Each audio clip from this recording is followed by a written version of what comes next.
Now we have this j dot s in terms of j square, l square, s square, three angular momentum square operators, and you know the state that we have choose now, that is n, l, j, mj is joint end states of all these operator j square and orbital square s square.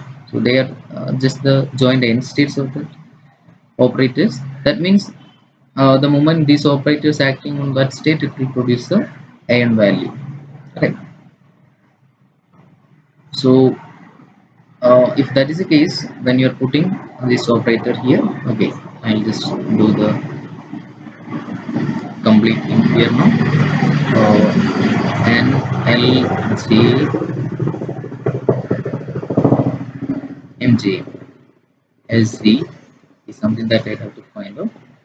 Um, N, L, J, M, J. Okay, so this I have written on the first component in terms of same thing, same state, and the operator. Okay, some constants are coming. We will check it now. Before that, inside that, what we had is j dot s, and outside that, whatever that coefficient comes is nothing but mj. I think this much only is there, right? Yeah. Uh, so j dot s acting on that particular thing, j dot s. So j dot s corresponding to that, but the operator we have found out. So I'm not carrying all those things.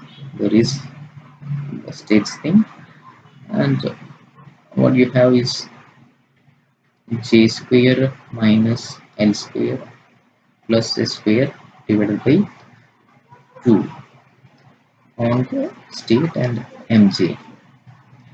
So when this if this nlj mj is the joint states of all these operators, when they are acting on that, it will produce a and value corresponding to that, and the corresponding to j square, the end value is nothing but j into j plus 1 h cross square plus or minus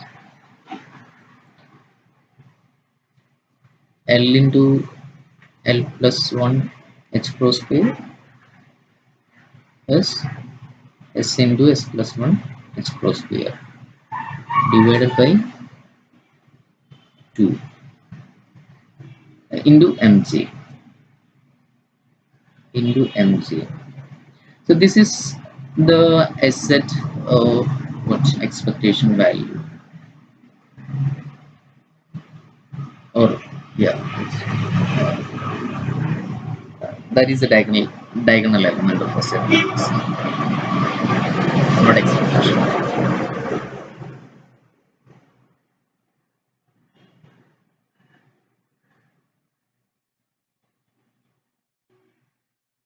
Now, okay, so what we wanted to calculate is this thing,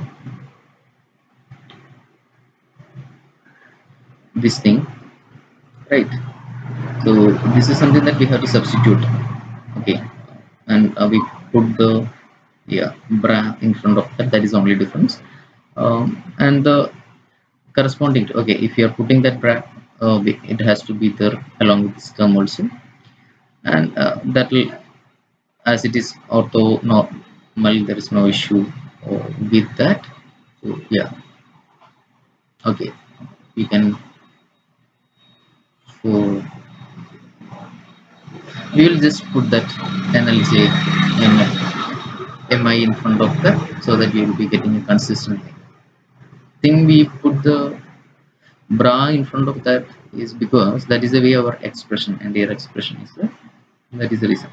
So here this quantity we found out now, in front of that the bra is also there. Okay, now we will be getting the an value corresponding to the x set operator, or the diagonal elements of that operator. So that is going to be that state x set and that state, which will give you the first component again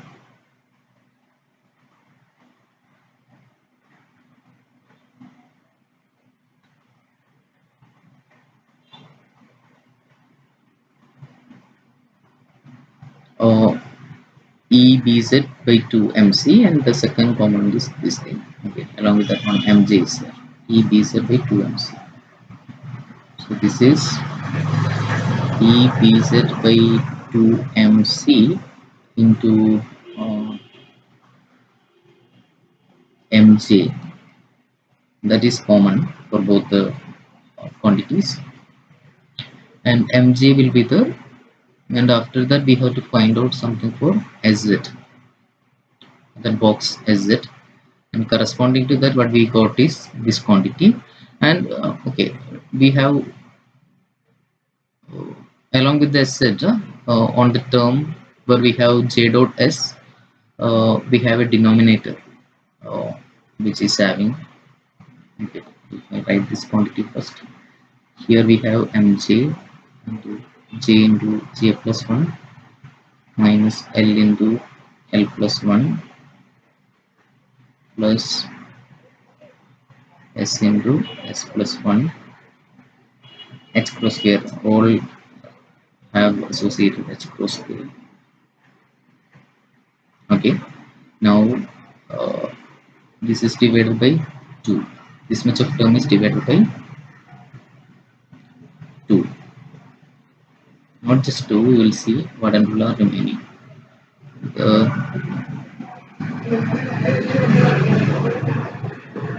In this expression, we have a denominator that is nothing but J into J plus 1 H cross square. Okay, so here corresponding to that we have J dot S, and that J dot S we found out.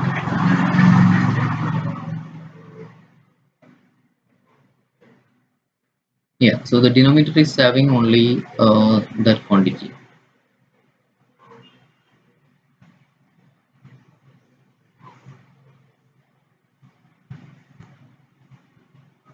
Divided by J into J plus 1 H cross square. So H cross square will be cancelling the 2 J into J plus 1. Yeah, that much only. And Mj is common for both the term. I can take it outside. This will become E Bz divided by 2 MC Mj into 1 plus J into J plus 1 minus L into L plus 1 plus S into S plus 1 divided by 2J into J plus 1. Okay, so this entire term is multiplied with a new quantity, and that quantity is, I call this quantity GJ, GJ, it's G factor associated with the total angular momentum. So this is the expression for GJ. If you ever want to use it, you may have to find out it in different situations, especially when you are doing the spectroscopy. So this is something that you call GJ. If you write it here,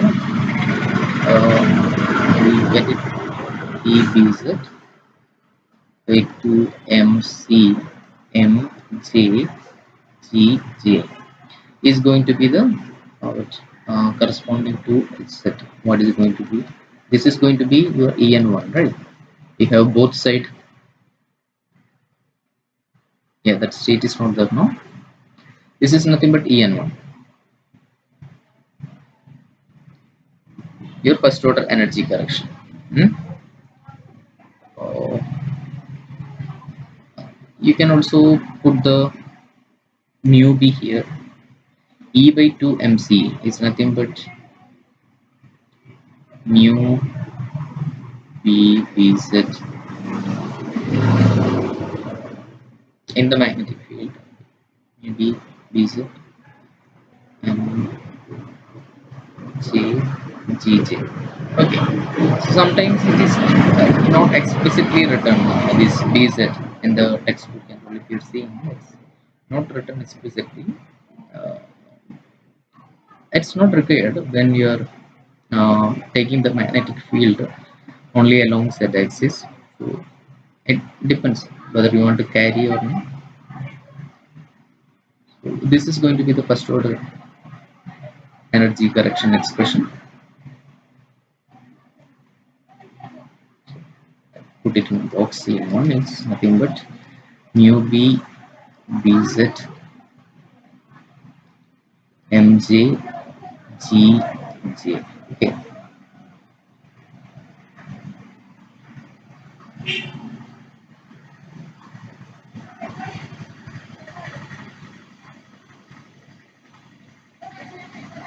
Okay, first order energy correction we obtained. Now what we have to do is we have to get the complete energy formula. One thing I want to you to see is that what about the degeneracy here?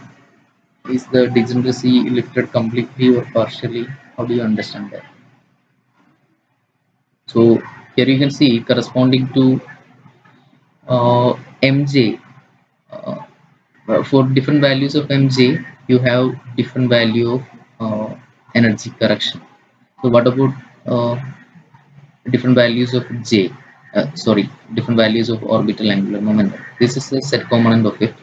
What about different values of l? Is it lifted here? To understand that we have to see the gj factor. So the gj factor, when you're seeing, it's having an expression something like this, and you see it have an explicit l coming in.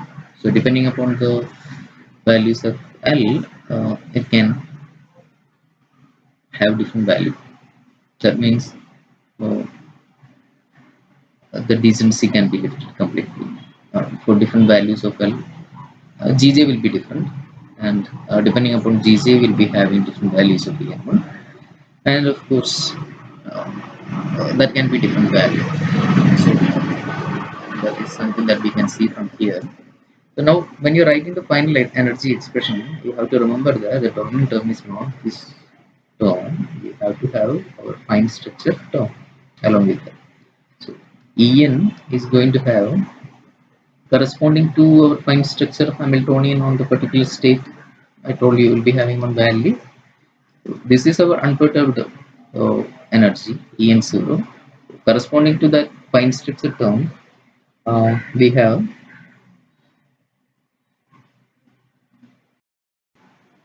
the formula for that is alpha square En0 divided by 4n square, 4n divided by j plus half minus 3. Okay, that is corresponding to the fine structure correction. And another one is nothing but our mu b bz, mu b bz mjgg. Okay, so this is going to be the final energy formula.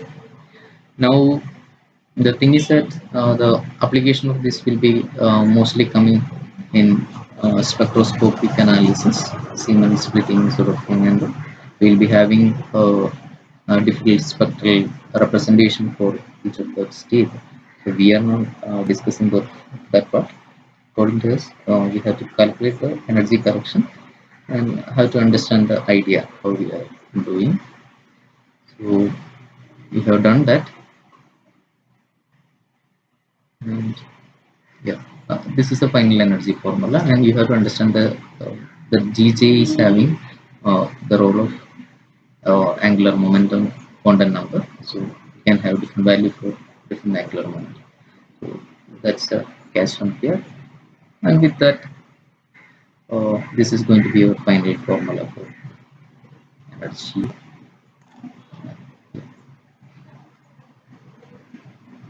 So we have done our Siemens part, and that will complete our discussion of perturbation analysis of time independent perturbation analysis, decent rate and non-decent rate. Now we have to get into the WKB approximation network. It's a different approach. So that we will discuss on next video. Okay.